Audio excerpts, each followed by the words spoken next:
Welcome back, everyone, to Essential Dialogues. Yeah. We're all set for another deep dive. And this time, well, it's match day 12 in the Premier League. Big weekend coming up. Huge matches that could really shake things up. Definitely. This match day is, it's really interesting. You got the top teams trying to, well, stay on top, but you've also got those underdogs ready to cause some chaos. You never know what's going to happen. Exactly. And that's what makes it so exciting, right? Absolutely. So let's jump right in. First up, we've got Leicester City taking on Chelsea. Leicester fans, I gotta say, it hasn't been the easiest start to the season, has it? No, I haven't. Struggling attack, going up against, well, Chelsea. Known for their rock-solid defense, makes you wonder. Any chance of an upset here? Chelsea are definitely the favorites, yeah. I mean, their defense, especially those three at the back, Thiago Silva marshalling them, it's been phenomenal. They've only let in 7 goals all season, best in the league. It's impressive. But they will be missing Reece James, injured. And that could disrupt things. He's such a key player for them, both defensively, going forward. You're right. Big loss for Chelsea. Yeah. But they still have, I mean, their attack is potent, especially Nicholas Jackson. He's been on fire lately. He has, hasn't he? I think he could be the deciding factor in this one. Jackson's pace and directness, I mean, it's a real threat. And he fits so well into Chelsea's system. I think, yeah, he'll be a handful for Leicester's defense, that's for sure. Okay, let's move on to a match that could be a real goal fest. Arsenal going head-to-head with Nottingham Forest. Arsenal, they're flying high. Martinelli and Saka on the wings. Unstoppable. So can Forest's defense hold up against that kind of firepower? Arsenal's attack, it's something else. They create chances. So many chances. The way they move the ball, that fluidity in the final third, it's beautiful to watch. But converting those chances into goals, they've had some struggles. Yeah, that's true. Their conversion rate is actually below average for a top 4 team. But I've heard Arteta has been working them hard in training, focusing on finishing. Lots of drills. Now that's what I like to hear. Shows they know where they need to improve. Yeah. And they're working on it. Forest, though, they're going to have to be their absolute best defensively to hold Arsenal back. But let's not forget Forest. They've got this resilience, this ability to frustrate the big teams. Is there a chance, a realistic chance they could pull off an upset? An upset's unlikely, but, well, not impossible. Of course. Arsenal defensively, they've shown some weaknesses, especially against teams that press high. Forest, if they exploit that, disrupt Arsenal's buildup, they might just catch them off guard. Who knows? It's football. All right. Now the big one. The clash of the Titans, Manchester City versus Tottenham Hotspur. The reigning champs, that relentless City attack led by, well, the goal machine himself, Erling Haaland. Yeah. And then you've got Tottenham. They always seem to love that underdog role, and they're more than capable of pulling off a shock result. Yeah, this is it, isn't it? The match everyone's waiting for. It's a real clash of styles, City, they'll probably control the game, the possession, their passing, movement, so intricate. That midfield, De Bruyne's vision, Rodri holding things down. It's the best in the world, I'd say. And Tottenham. Tottenham, they're likely to sit back a bit, counterattack. They'll try to exploit any space City leave behind, especially with those attacking fullbacks City like to use. And of course, there's Haaland. Oh, yeah. Can't forget him. He's scoring goals like, I don't know what. Tottenham's defense, they've got their work cut out for them trying to stop him. If they can neutralize him, who knows? Yeah. But if Haaland gets going, could be a long day for Tottenham. This match is huge. I mean, the stakes are high. City win, tightens their grip on the title. Tottenham win. It throws everything wide open. Tactically, what do you think we'll see? Tottenham, they have to disrupt City in midfield. Stop De Bruyne from dictating the play. Force City wide. Limit their options. Defensively, they need to be compact, organized. Don't give Haaland any space in that penalty area. Next up, a match that's got intrigue written all over it. Manchester United, under their new manager, Ruben Amorim. Facing Ipswich Town, who, well, they're having a tough time. This is Amorim's first season in the Premier League. Yeah. And he's come in, changed things up completely, high pressing, fast paced. It's a world away from how United played before. Do you think this is a real transformation at Old Trafford? Are we seeing a new United?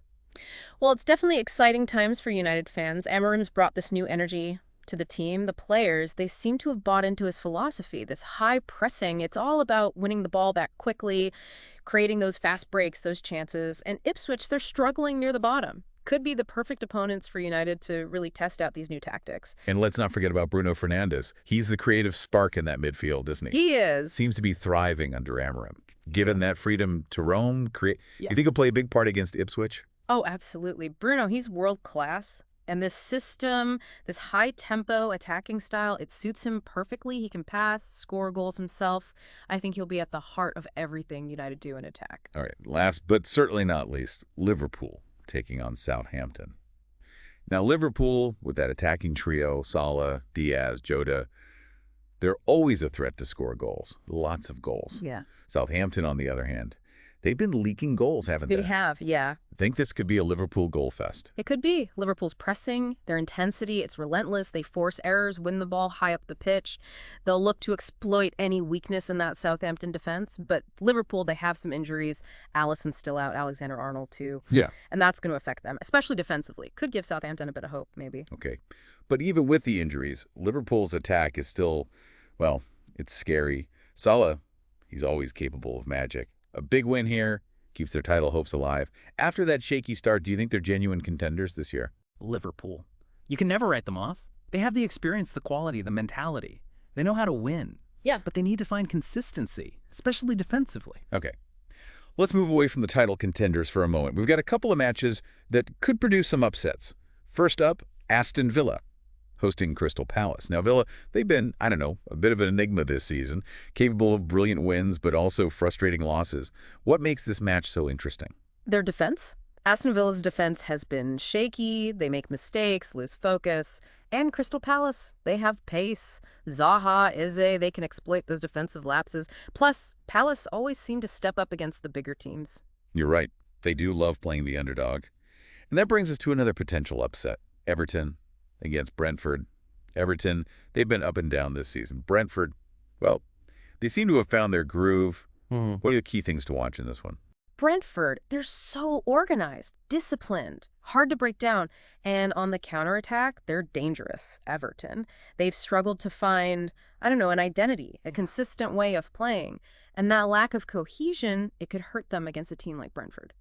One of the things I love about this show is, well, the insider information. Our sources, they've been busy digging up some interesting stuff. Anything you can share with us? What have you heard? Well, we talked about Arteta focusing on Arsenal's finishing. Right. Apparently, he's brought in a specialist finishing coach, working with the players one-on-one, improving their technique, their decision-making in front of goal. They're using data analysis, too, looking for patterns, areas to improve. Arteta wants Arsenal to be clinical, no more wasted chances. That's fascinating. Arteta, he really is detail-oriented, isn't he? Always looking for an edge. Yeah. Any other interesting whispers from the training ground? What else is going on? Over at Manchester United, the vibe under Amorim is said to be really positive. The players love his coaching style, the attacking football. There's this belief in the dressing room that they can do something special this season. That's good news for United fans. A happy team often performs well. And at Chelsea, they're all about maintaining that defensive solidity, especially with Reece James out. They've been trying different formations in training, trying to figure out how to cover for him. They're working on communication, organization at the back. They don't want to concede any silly goals. Sounds like they're on top of things. Okay, before we get into how this match day might affect the league table, any injury updates we should know about? What's the latest? Big news for Arsenal. Both Saka and Rice are back from injury. Big boost for them. But Ben White, he's still out with that knee problem. That's great news for Arsenal. Saka and Rice, they're so important to that team. Anything else? Chelsea, of course, still without Reece James. And Liverpool, still missing Alisson and Alexander-Arnold. That's going to impact their defense for sure. Okay.